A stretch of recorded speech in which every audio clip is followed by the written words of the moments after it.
Ça me fait plaisir d'être ici aujourd'hui pour vous partager mon expérience avec les cultures de couverture. Donc, je suis copropriétaire de la ferme Jocelyn Michon Incorporée avec ma conjointe Nicole et mon fils Jean-Nicolas qui est avec nous depuis 2018. On produit du maïs, du soya semence et aussi des légumes de transformation, pois et haricots. Une photo de l'entreprise qui est quand même récente. La première construction a été faite en 1999. Et puis, tout ce qui manque sur la photo, c'est un silo en arrière du plus gros qu'on voit dans le fond, là. On a un troisième silo pour séchage du maïs à air forcé. Donc, on a un entreposage de plus de 1000 tonnes en maïs qui est séché à froid. Et on a aussi un séchoir au propane qui nous sèche environ 300 tonnes. Dans mes premières années, j'ai immédiatement commencé mes premiers essais en travail réduit du sol pour finalement abandonner la charrue il y a 38 ans. J'ai commencé le semi-direct, ça va être ma 30e année, puis 20e année avec les plantes de couverture.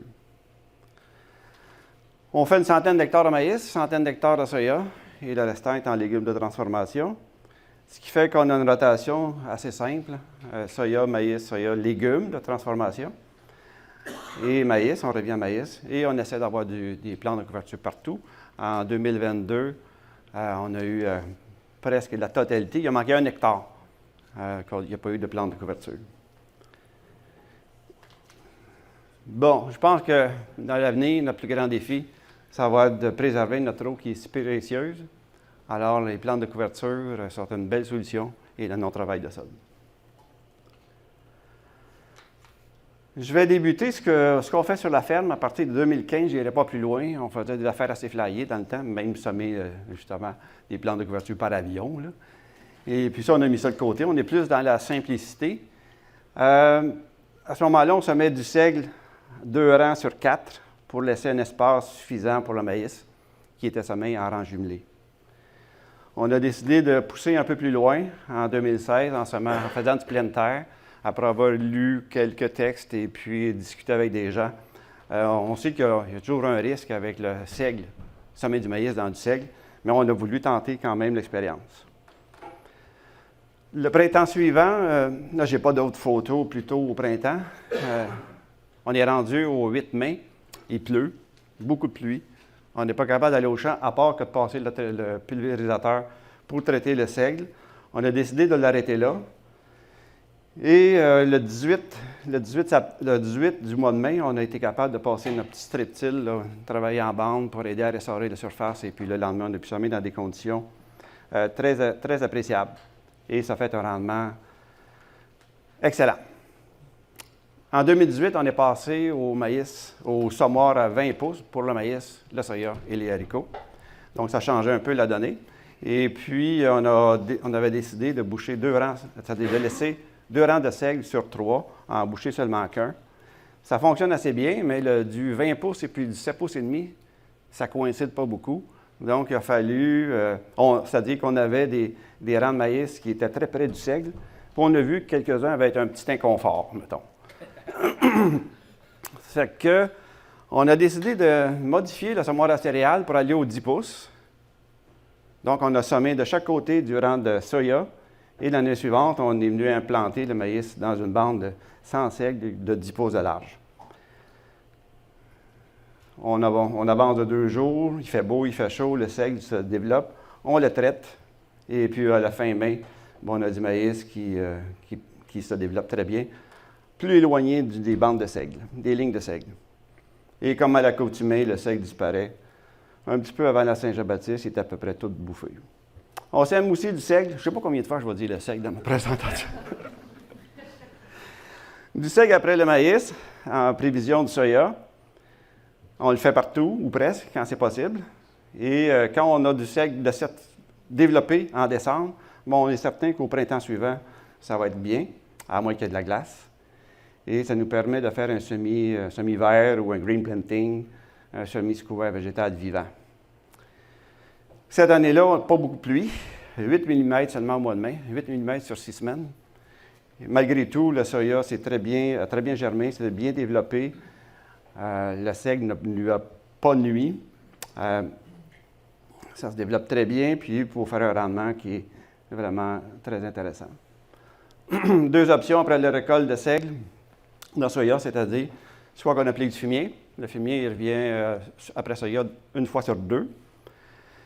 S'il n'y a pas de fumier, bien là, c'est le semoir. Donc, mon fils n'est pas loin de la batteuse avec le semoir ou l'épandeur. C'est le même à tous les ans. Je vais vous parler des pois de conserverie. Est-ce qu'il y en a plusieurs qui en font ici des pois, des légumes? Oui, 1, 2, 3. Moi, j'aime ça, c'est parce que c'est une saison courte, 8 semaines. Et puis, on peut faire des choses avant ou après. Les pois aussi sont semés dans du seigle. Par contre, le seigle, il faut le détruire avant le semis, parce que s'il y a des repousses, il faut éviter qu'il y ait des grains viables dans la récolte de pois. Bon, encore, c'est la même année, pas beaucoup de pluie, une bonne germination quand même. Un petit délai, malgré tout, dans la germination, une belle floraison. Et puis à la récolte, il reste aussi quelques fleurs. Le rendement a été très bon, mais pas excellent, compte tenu de la sécheresse. Après la récolte, bon, on passe la faneur à foin et le semoir n'est pas loin derrière pour semer un mélange multi-espèces. Là, j'ai quelques exemples. Ici, c'est en 2019. On a de l'avoine, des restants de maïs pour la semence, du tournesol, crotalaire, caapi. Je vais revenir à la diapo suivante pour vous parler de caapi. Pourquoi on avait ça là? Févrole, du lin, facili. Pas beaucoup de facili parce que ça coûte cher. Des restants de pois de semence, pois d'hiver autrichien, du radis, kale, navet, fourragé, moutarde, abyssinie, caméline. Bon, ça fait beaucoup de crucifères, mais je ne dépasse pas 2 kg par hectare parce qu'ils se développent trop facilement. Peut-être beaucoup trop d'espace. La caméline est surprenante les années sèches. Ça, cette année-là, je pense que c'est 2017. Pratiquement pas d'eau après le semis. Et puis la caméline a pris l'espace. Bon, j'ouvre une parenthèse pour ce qui est du caapi. J'ai participé avec Sébastien et Jean-François à la cellule d'innovation maïs 60 pouces. Je trouvais ça bien intéressant de le faire. Mais moi, je voulais semer une seule fois. Donc, je me prenais une plante qu'on sème en même temps que le maïs dans le même semoir. Fait qu'on a fait, au lieu de faire des rangs simples, on a fait des rangs doubles, 2 par 2, 2 rangs de maïs et 2 rangs de caapi. Donc, le maïs avait 20 pouces dans l'entre-rang, puis le caapi 60 pouces. Le caapi se développe beaucoup. C'est assez bon volume. C'est une plante qui est rampante. On en a même eu qui s'est retrouvée à la tête du maïs, mais il n'y a pas eu de verse quand même. À l'automne, là, on est rendu fin octobre, pas loin avant la récolte. Ça, c'est l'année qu'il y a eu de la neige, là. Quand j'ai récolté, c'était blanc. On voit qu'il n'y a quand même pas tant de volume que ça au sol, mais il faut considérer qu'il y a beaucoup de tiges qui sont encore après les tiges de maïs. Mais on n'a pas été plus loin que ça dans l'essai, parce que l'économie ne suit pas. On a eu une perte de un peu plus de 1 000 $ par hectare en faisant cet essai-là sur 2 ans. Fait qu'on a décidé d'arrêter de perdre de l'argent de ce côté-là. Je reviens à mon précédent poids en 2020. Tantôt, on était en 2019. 2020, une modification. On ajoute sorgho, puis on enlève le tournesol, parce que le tournesol est vecteur de sclérotinia, puis il faut s'en préoccuper. Et c'est à cette période-là qu'on applique le fumier de dinde. Pourquoi là? C'est qu'on louait l'épandeur, puis il fallait passer après le propriétaire. 2021, le semis a été fait fin juillet. On avait auparavant fait des travaux de nivellement dans certaines sections. Ça a été super beau, vraiment des belles photos qu'on a pu prendre. Ces 2 spécimens-là se sont trouvés dans mon plat de soupe. C'était vraiment excellent. Ma femme avait réussi à nous concocter ça. Et le 2 novembre, Geneviève de Niger, d'Agri-Conseil Masca, est venue prendre des échantillons de biomasse. Et elle est arrivée avec un chiffre assez astronomique de 16,9 tonnes par hectare de matière sèche. C'est beaucoup. J'étais même étonné. Mais ça ne représente pas nécessairement le champ, parce que ça, c'est des endroits favorables où est-ce qu'il avait été fait en semi-direct. La partie nivelée, il y en avait un petit peu moins. Puis à l'autre bout du champ, dans la partie plus sablonneuse, c'est un peu moins bon. On est le printemps suivant. On voit ici ce que ça donne dans la partie nivelée. La levée a été un peu moins grande, mais étant donné qu'il y avait plus d'espace, les tiges sont plus grosses. Et ça, c'est dans la partie qui était en semi-direct. C'est assez inquiétant de passer le semoir à maïs là-dedans, donc on a utilisé notre plan B, qui est notre strip-till léger, qui est une construction maison. On a soulevé les tasses résidus, puis on a passé ça dans le champ pour couper les tiges afin de faire un semis sans se casser la tête. Ça a fait un beau champ de maïs et j'avais gardé une partie sans engrais au printemps. Fait qu'on a comparé pour voir pour avoir le rendement relatif. Donc, on compare plante de couverture plus fumier appliqué à l'automne et à droite, la partie avec démarreur. Il n'y a pas eu de poste levé. On voit qu'à droite, c'est un peu plus vert. C'est normal, c'est toujours comme ça. Et ce n'est pas la première fois qu'on fait ce genre de test-là. Alors, le rendement avec fumier seulement, 13 tonnes à l'hectare. Et puis, avec le démarreur, on a monté à 14,47, ce qui donne un rendement relatif de 90,7 %. Puis, je pense que à 60 % on est correct, c'est bon. Fait que là, 90, quand même, c'est bien. J'étais content. C'est des beaux chiffres, mais quand même, on aurait pu faire mieux parce que le semoir était mal ajusté. Ça, c'est notre faute. Au niveau de la rentabilité, du maïs à 400 $ la tonne, une tonne de 0,36 de plus. Le démarreur qui a coûté presque 300 $ l'hectare, ça fait un gain de 247. Est-ce qu'on aurait pu en mettre moins? Oui. D'ailleurs, je pensais que le fumier était à 65, c'est mon erreur. Il est plutôt à 80. Mon idée, c'était d'avoir 130 maximum, mais je sais qu'on pourrait descendre beaucoup plus que ça. Même dans des parcelles, des mini-parcelles avec le Club Agro, on a démontré qu'à 65 unités d'azote pour le maïs suffisait, était le rendement optimal. N'est-ce pas, Geneviève? Les haricots, maintenant, eux sont semés un petit peu plus tôt, généralement fin mai, aller jusqu'au milieu de juillet.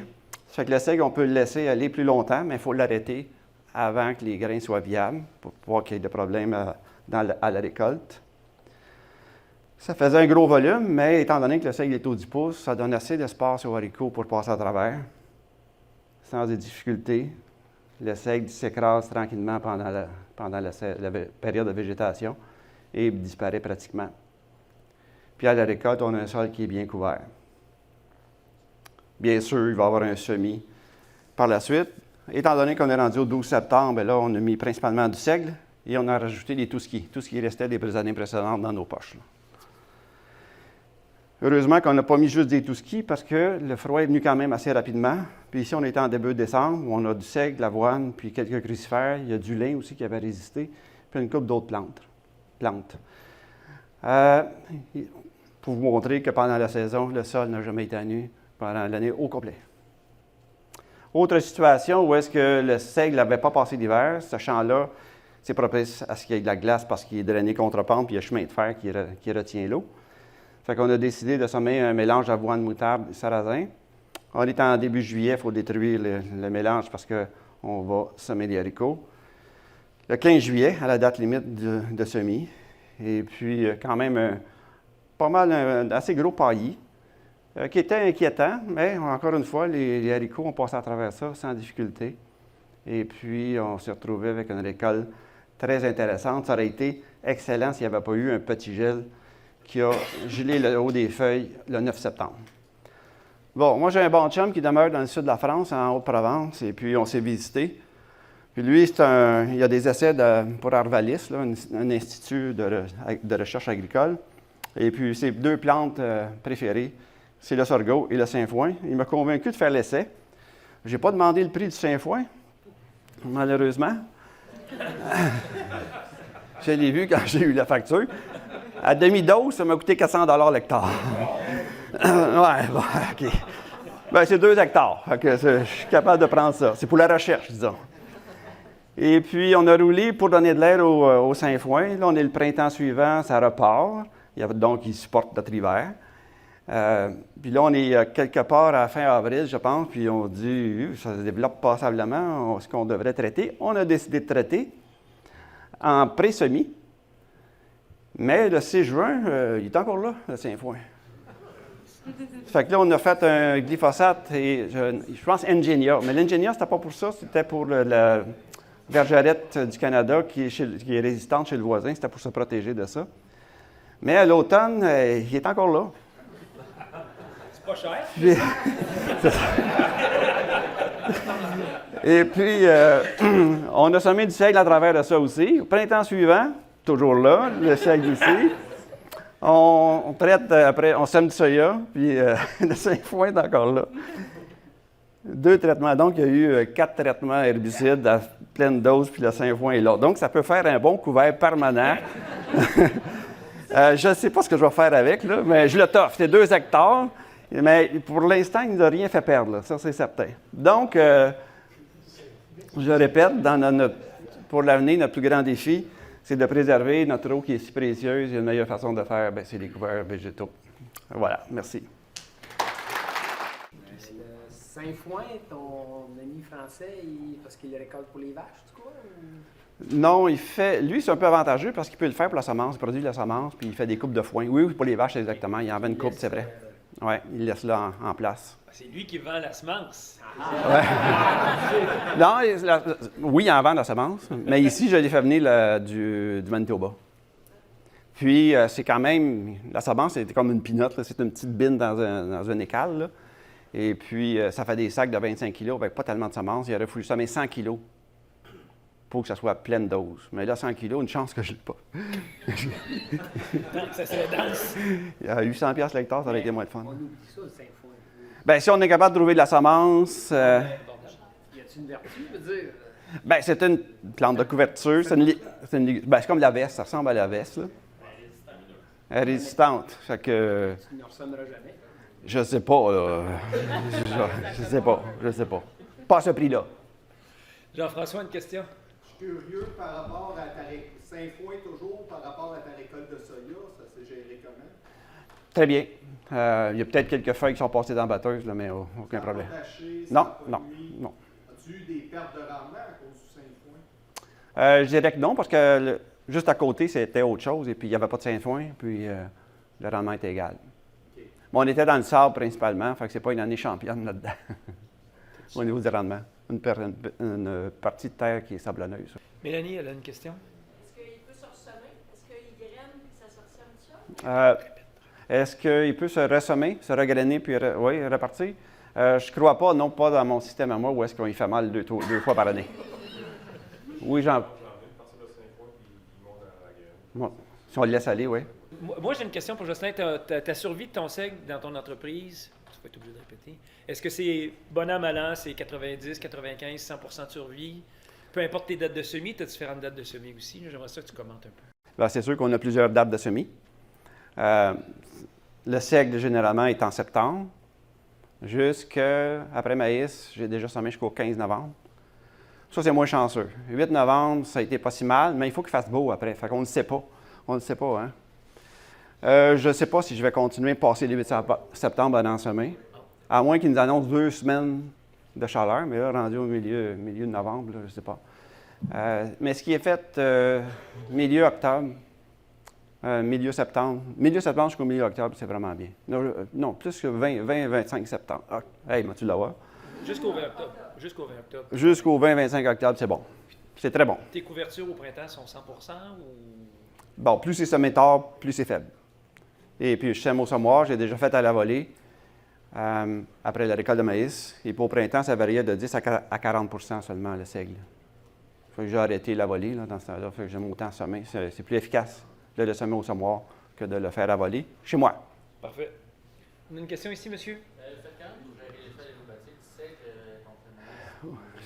Oui, l'effet allélopathique du maïs, de mon expérience, on en fait quand même depuis 2010. Et puis, quand on ne dépasse pas 25 à 30 cm de hauteur, il n'y a aucun problème.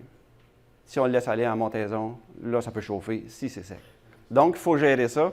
Comme en 2021, au printemps, le 15 avril, le seigle était assez bien développé. On s'en allait en maïs. On pensait semer le maïs autour du 25. On l'a arrêté, mais on l'a arrêté là parce qu'on ne voulait pas qu'il vienne trop long. Donc, on fait un brûlage en poste levé du maïs. Mais là, on l'a fait avant pour justement arrêter le seigle parce qu'il était rendu. Il avait atteint déjà son 25 à 30 cm. Mais dans le soya, on le laisse aller. Par rapport à ton cycle, quand je comprends, vous semez du seigle après votre maïs à chaque année. Puis ça, est-ce que tu prends des hybrides TDM pour les récolter plus rapidement? Parce que je regarde chez moi, c'est rare que le 20 octobre, tout mon maïs est récolté, puis j'ai eu le temps de semer du seigle en arrière. Ouais, pour ce qui est des unités thermiques utilisées pour le maïs, bon, on a tendance à raccourcir un peu la saison. Okay. On a une bonne partie à 2750 unités thermiques. On ne dépasse pas 2950. Même c'est juste 12 sacs, 12 hectares à 2950. Sinon, c'est 2008, 50. Fait que ce qui est récolté en premier, c'est certain qu'à tous les ans, on est capable de le faire. Le plus tardif, tout dépendant de la date de récolte, là. Mais là, de la façon que notre système est installé, on n'a plus besoin d'attendre après les séchoirs. On peut partir la batteuse puis l'éteindre quand c'est fini. Fait que ça peut aller plus vite. Ton maïs qui suit un soya, il est fertilisé à combien d'azote minéral? En azote? Oui. On vit 130 unités depuis longtemps. On a fait des tests avec le Club Agro, avec la coop, depuis 2002, avec Sylvie Thibodeau aussi. 130, ça n'a jamais été payant de dépasser 130. Je m'en suis tenu pas mal à 130. Nous, des fois, on déborde. Cette année, j'avais un 145, mais je l'avais mal évalué. Puis, je sais que je peux baisser. Sur les retours du poids. Puis là, pour avoir pris connaissance de mon bilan, mon bilan carbone, où est-ce que je pourrais l'améliorer un peu? En passant, mon bilan carbone, il était plus 1050? Oui. 1050? Fait qu'il y aurait peut-être là, au niveau de l'azote, que je pourrais aller récupérer un peu.